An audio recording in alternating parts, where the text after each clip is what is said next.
3 Yohanes pasal 1, 3 Yohanes pasal 1 ayat yang kedua. Kita baca bersama. 3 Yohanes 1 ayat yang kedua, 2, 3. Saudaraku yang terkasih, aku berdoa semoga engkau baik-baik dan sehat-sehat saja dalam segala sesuatu, sama seperti jiwamu baik-baik saja. Nah, di mana kebenaran firman Tuhan ini berkata bahwa Rasul berdoa buat jiwa-jiwa, buat Yohanes supaya dia sehat-sehat, jiwanya sehat. Karena tidak ada seorang pun yang dapat tahu bahwa jiwa seseorang itu sehat. Kalau tubuh seseorang kurang sehat, maka kita tahu apakah dia panas, apakah dia dingin, apakah dia puyeng, saudara. Tetapi kalau jiwa itu sangat susah. Misalnya kayak NPD, siapa bisa melihat bahwa dia sakit, dia mengalami gangguan hidup? Nah, Bapak Ibu Saudara, ada banyak orang di zaman sekarang ini mengalami yang namanya penyakit NPD. Penyakit yang sangat susah untuk disembuhkan. Kalau dia tidak bertobat, kalau dia tidak berubah, kalau dia tidak kembali kepada kebenaran Allah, maka NPD akan dibawa sampai dia mati. Kalau dia tua dan penyakit yang dia alami akan selalu menggerogoti dia. NPD termasuk juga salah satu penyakit di mana ketika dia bekerja maka dia dihargai, dia dipuji, dia diagung-agungkan, tetapi setelah dia pensiun, dia turun dari jabatannya, maka ada kurang pujian, ada kurang perhatian. Anak-anak kurang perhatian, istri juga bisa jadi kurang perhatian. Jadi kalau dia memiliki penyakit NPD, maka dia akan mencari sesuatu yang atau sebuah pujian yang dia akan terima dari banyak orang. Namun Bapak Saudara, pujian itu tidak tersedia untuk dia karena jabatan dan kedudukannya sudah selesai. Nah, dewasa ini isu kesehatan mental menjadi masalah yang harus diselesaikan. Selain kesehatan secara fisik, banyak yang mengalami gangguan kejiwaan, disadari atau tidak, sehingga gereja harus siap menolong mereka yang mengalaminya. Jadi Bapak Ibu Saudara, jangan sampai kita adalah orang-orang yang mengalami penyakit ini, jangan sampai kita adalah orang-orang yang ada di dalamnya. Kalau dia suami istri, suaminya bisa terpengaruh, istrinya bisa terpengaruh, dan lama-kelamaan anak-anak mereka juga bisa terpengaruh, saudara. Nah, apa yang bisa kita lakukan dari hal ini, saudara?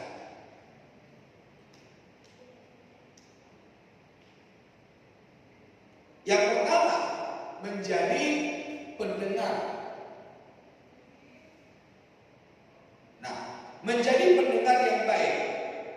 Dalam nats Injil Lukas di dalam pasal yang ke-10 ayat 38 sampai 42, Injil Lukas pasal yang ke-10 ayat yang ke-38 sampai 42, demikian firman Tuhan. Ketika Yesus dan murid-muridnya dalam perjalanan, tibalah ia di sebuah kampung. Seorang perempuan yang bernama Marta menerima dia di rumahnya. Perempuan itu mempunyai seorang saudara yang bernama Maria. Maria ini duduk dekat kaki Tuhan dan terus mendengarkan perkataannya. Sedangkan Marta sibuk sekali melayani. Ia mendekati Yesus dan berkata, "Tuhan, tidakkah engkau peduli bahwa saudaraku membiarkan aku melayani seorang diri? Suruhlah dia membantu aku." Tetapi Tuhan menjawabnya, "Marta, Marta, engkau khawatir dan menyusahkan diri dengan banyak perkara. Tetapi hanya satu saja yang perlu. Maria telah memilih bagian yang terbaik, yang tidak akan diambil daripadanya." Nah, di dalam poin yang pertama ini, Tuhan mau dari kita untuk menjadi pendengar yang baik. Ketika kita ada di dalam persekutuan menjadi seorang jemaat atau kita adalah pendengar, maka Tuhan mau supaya kita menjadi pendengar yang baik. Ternyata kalau saudara kekasih Tuhan, bukan hanya ketika kita ada di ruang ibadah, tapi ketika kita juga bersentuhan dengan orang-orang di sekitar kita, alangkah baiknya bahwa kita adalah menjadi pendengar yang baik.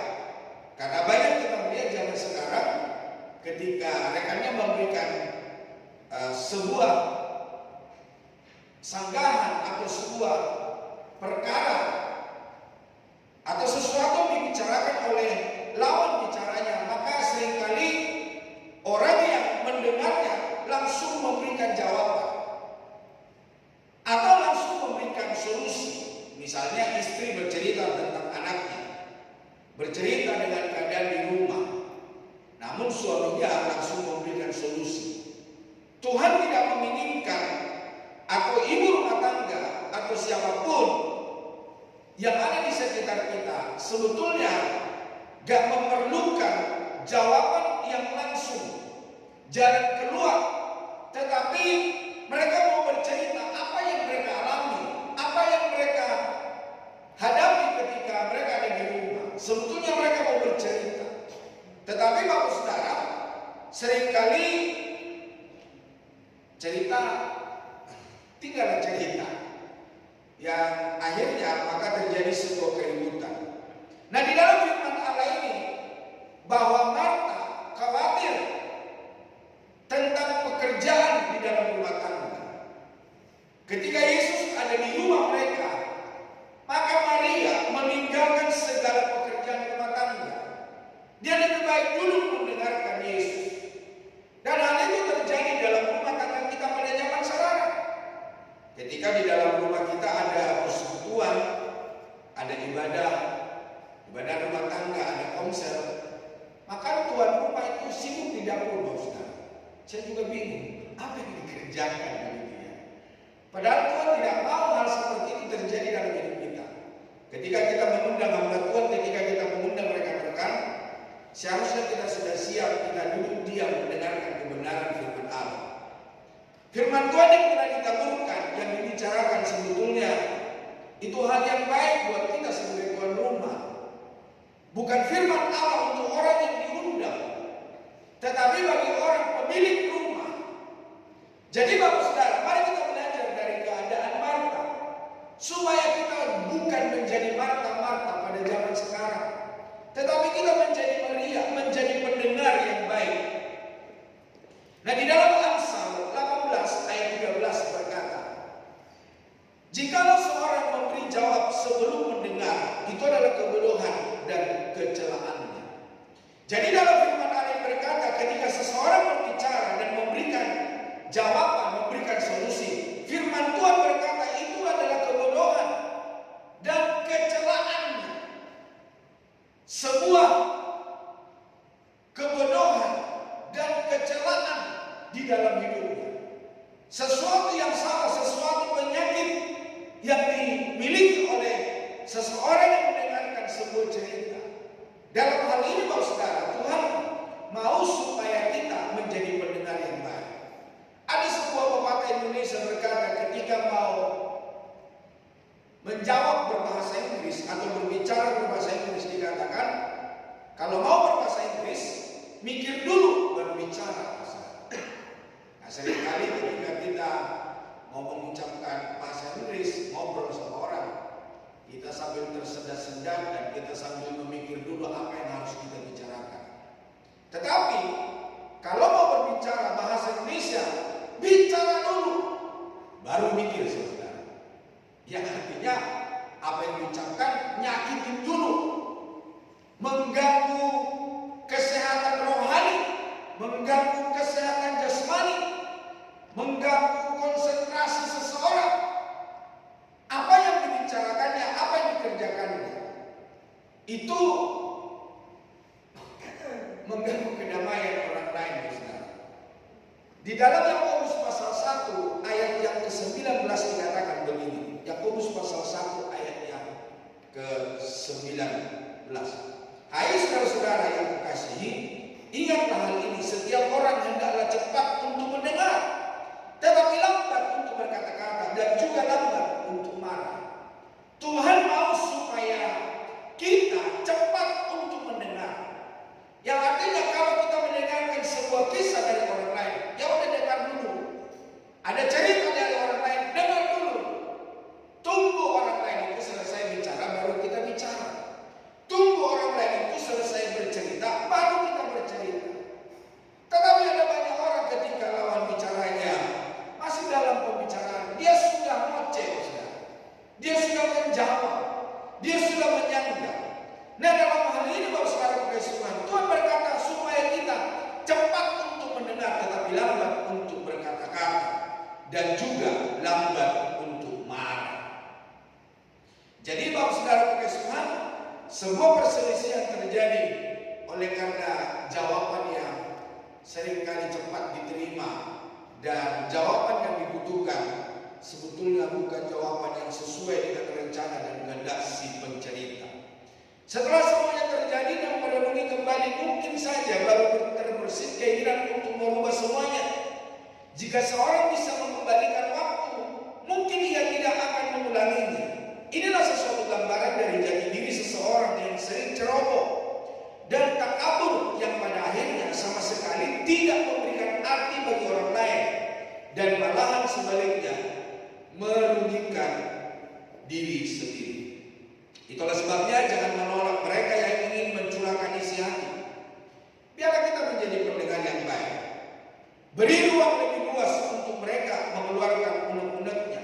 Sesudah itu kita bisa memberikan tanggapan sebagaimana Yesus menyatakan penilaiannya kepada Marta.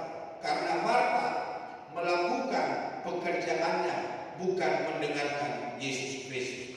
Di dalam Pengkhotbah pasal yang kelima, ayat yang pertama, Pengkhotbah pasal 5 ayat yang pertama dikatakan, janganlah terburu-buru dengan mulutmu dan janganlah hatimu lekas-lekas mengeluarkan perkataan di hadapan Allah. Karena Allah ada di surga dan engkau di bumi. Oleh sebab itu, biarlah perkataanmu sedikit. Jadi Tuhan mau supaya perkataan kita sedikit. Jangan perkataan kita banyak, kalau ngidul saudara, yang tidak membawa arti, baik bagi si pendengar, baik bagi kita yang mengutarakan apa yang kita bicarakan.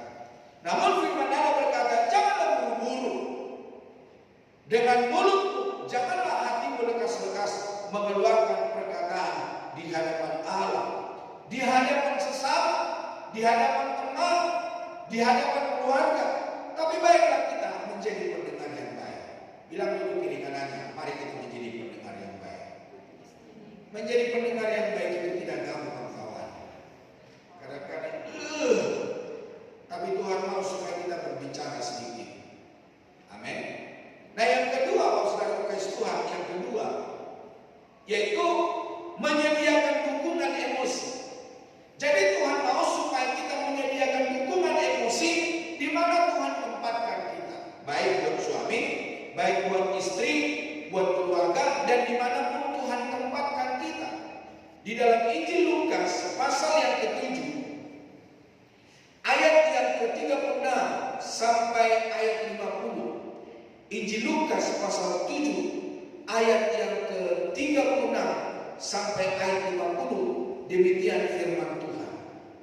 Ayat 36 sampai 50. Firman Tuhan berkata, seorang Farisi mengundang Yesus untuk datang makan di rumahnya. Yesus datang ke rumah orang Farisi itu lalu duduk makan. Di kota itu ada seorang perempuan yang terkenal sebagai seorang berdosa. Ketika perempuan itu mendengar bahwa Yesus sedang makan di rumah orang Farisi itu, datanglah ia membawa sebuah beli-beli kuala berisi minyak wangi.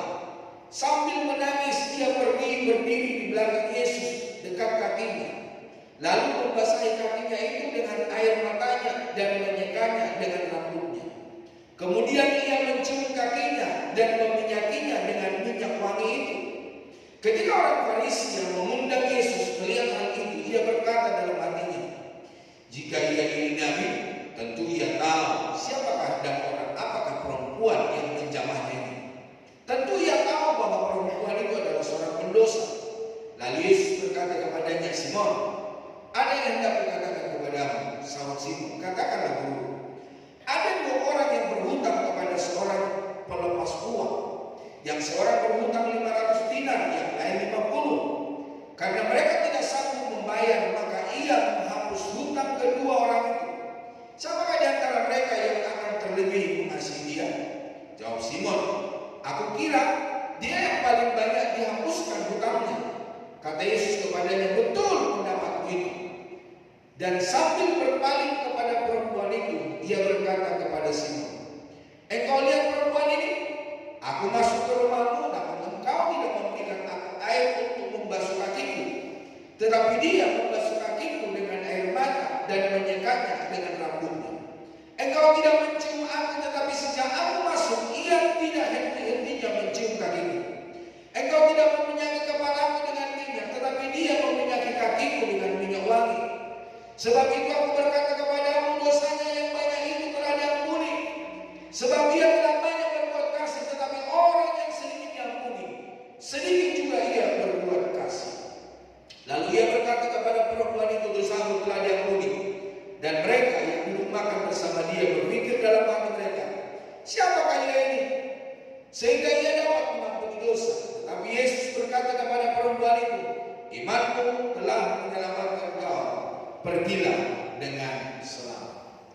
Simon yang mengundang Yesus ke rumahnya, di dalam firman Allah berkata, dia tidak memberikan setetes air pun untuk mencuci kaki. Kalau orang Yahudi ketika mau masuk di rumah, maka kakinya, seluruh tubuhnya, tangannya, kakinya akan dicuci, saudara.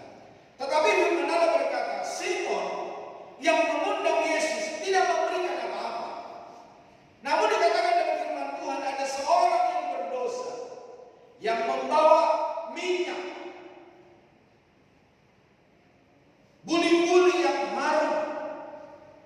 Sepanjang Yesus ada di rumah Simon, wanita itu menangis, wanita itu membasahi kakinya, dan wanita itu menggelap kaki Yesus dari air matanya, dan dia menyeka kaki Yesus dengan rambutnya. Dengan kata lain, saudara, rambut adalah sebuah mahkota, adalah sebuah kehargaan di dalam hidup wanita. Dia tidak melihat hinaan apa yang terjadi di dalam hidupnya, tetapi dia tahu ketika dia menyeka kaki Yesus, maka kemuliaan Allah nyata di dalam hidupnya. Itulah sebabnya Yesus berkata, wanita ini sejak tadi mengairi kakiku dan menyekanya dengan rambutnya, dan dia meminyaki kepalaku, sedangkan engkau tidak memberikan sesuatu apapun ketika saya ada di sini. Bapak Ibu Saudara, kisah perempuan berdosa dan kisah Simon orang Farisi, di sini kita dapat melihat bahwa Simon yang ada di situ tidak memberikan dukungan apa-apa, sedangkan wanita yang tidak diharapkan itu memberikan sesuatu yang baik, yang sangat berharga untuk kemuliaan nama Tuhan. Dan yang ketiga, saudara, yang ketiga yaitu memberi dukungan komunitas. Tuhan mau supaya setiap kita berarti di komunitas kita. Amin, saudara. Saya tahu bahwa Bapak Ibu Saudara, semua kita yang ada hari ini, kita adalah orang yang melayani Tuhan. Dan bukan hanya sekedar kita melayani Tuhan, tetapi Tuhan mau supaya kita memberikan dukungan antara satu dengan yang lain. Kita jangan tutup mata dengan orang lain, kita jangan tutup mata dengan keberadaan orang lain, tetapi mari kita memberikan dukungan. Bilang dulu kiri kanannya, dukung saya ya. Bilang dulu kiri kanannya, dukung saya. Jangan biarkan saya sendiri ya.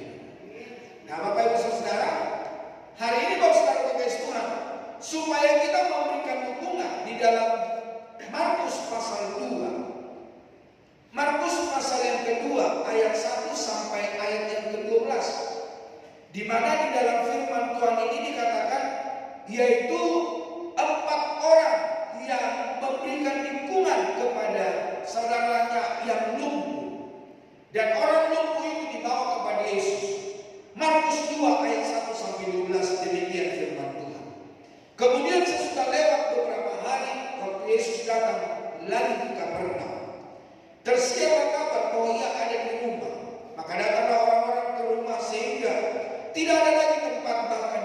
pintu pun tidak. Sementara ia memberitakan firman kepada mereka, ada orang-orang datang membawa kepadanya seorang lumpuh, digotong oleh 4 orang. Tetapi mereka tidak dapat membawanya kepadanya karena orang banyak itu. Lalu mereka membuka atap yang di atasnya. Sesudah terbuka, mereka menurunkan tilam tempat orang lumpuh itu terbaring. Ketika Yesus melihat iman mereka, berkatalah ia kepada orang lumpuh itu, "Hai anakku, dosamu sudah diampuni." Tetapi di situ ada juga duduk beberapa ahli Taurat. Mereka berpikir dalam hatinya, "Kenapa orang ini berkata begitu? Ia menghujat Allah. Siapa yang dapat mengampuni dosa selain daripada Allah sendiri?" Tetapi Yesus segera mengetahui dalam hatinya bahwa mereka berpikir demikian. Lalu ia berkata kepada mereka, "Mengapa kamu berpikir begitu dalam hatimu? Manakah lebih mudah mengatakan kepada orang lumpuh ini, dosamu sudah diampuni, atau mengatakan, bangunlah, angkatlah tilammu dan berjalan? Tetapi supaya kamu tahu bahwa di dunia ini ada manusia berkuasa mengampuni dosa." Berkatalah ia kepada orang lumpuh itu, "Kepadamu kukatakan, bangunlah, angkatlah tempat tidurmu dan pulanglah ke rumahmu." Dan orang itu pun bangun, segera mengangkat tempat tidurnya dan pergi keluar di hadapan orang-orang itu, sehingga mereka semuanya takjub lalu memuliakan Allah. Katanya, "Yang begini belum pernah kita lihat." Saya membayangkan rumah di mana Yesus lagi mengajar kebenaran firman Tuhan. Saya nggak tahu Bapak Saudara, pernahkah membayangkan kisah ini? 4 orang menggotong 1 orang yang lagi lumpuh di atas tilam, di atas tempat tidur. Bukan hanya menggotong lewat pintu di mana orang-orang bisa masuk, tetapi ke-4 orang ini membawa yang lumpuh ini dari atap, menurunkan dia dari atap persis di depan Yesus. Yang saya bayangkan begini, kira-kira tinggi rumah itu seberapa? Sehingga ke-4 orang itu bisa naik. Saya tidak bisa bayangkan, saudara. Apakah rumahnya pendek bisa langsung dinaiki atapnya? Kalau rumah itu tinggi, bagaimana mereka berempat menggotongnya untuk naik ke atas? Dan saya bayangkan, saudara, oke lah, rumah itu bisa dinaiki. Tetapi bagaimana mereka menurunkan dari atap persis di depan Yesus? Apakah rumah itu tidak punya langit-langit? Apakah rumah itu tidak punya plafon? Wah, dalam hati saya, gimana dia? Luar biasa sekali. Sampai ke-4 orang ini bisa memberikan dukungan kepada seluruh. Namun Bapak Ibu Saudara kekasih Tuhan, yang bisa saya lihat bahwa seorang lumpuh itu bisa digotong dan bisa turun persis di depan Yesus. Dan orang lumpuh ini menerima kasih karunia dan dia disembuhkan oleh Tuhan. Bapak Ibu Saudara kekasih Tuhan, dalam ayat ini 4 orang yang menggotongnya, dalam teks ini memberi gambaran kepada kita tentang pentingnya hubungan komunitas. Dan itu perlu kita miliki di dalam komunitas kita supaya kita saling mendukung. Ketika kawan kita lemah, ketika saudara kita lemah, ketika sahabat kita mengalami yang namanya kurang sehat, atau jiwanya kurang sehat, atau ada yang perlu dukungan di dalam hidupnya, hendaknya kita berkontribusi. Jangan diam 1000 bahasa, tetapi biarlah kita melakukan apa yang bisa kita kerjakan untuk membantu sesama. Karena pepatah Indonesia berkata, dalamnya laut bisa diduga, dalamnya hati siapa yang tahu. Kita tidak pernah tahu apa isi hati seseorang. Dengan teknologi ultrasonografi, laut sedalam apapun bisa diperkirakan dalamnya, tetapi tidak ada alat yang dapat menerka isi hati manusia. Namun tidaklah demikian bagi Tuhan kita di dalam Yesus Kristus. Nah, Bapak Ibu Saudara, untuk kita memberikan dukungan bagi sahabat-sahabat kita, ada tips. Ada 5 tips. Yang pertama,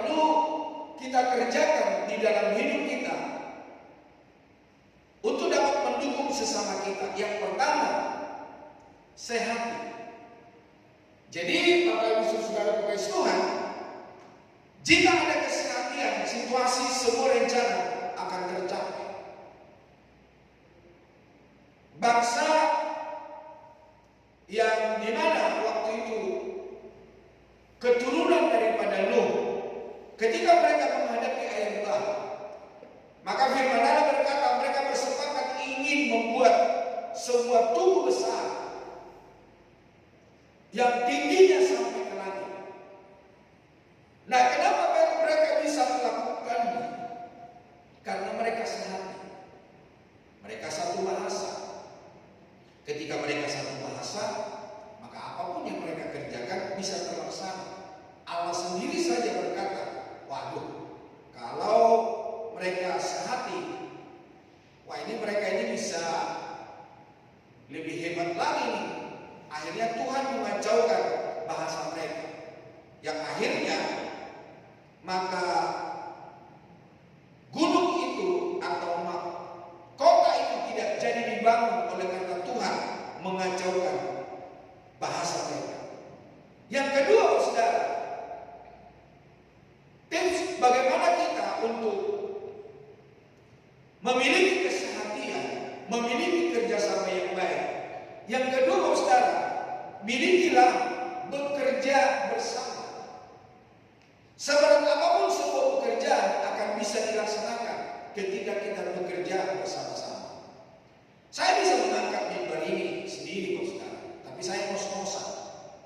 Tapi coba ada 4 orang berlima dengan saya.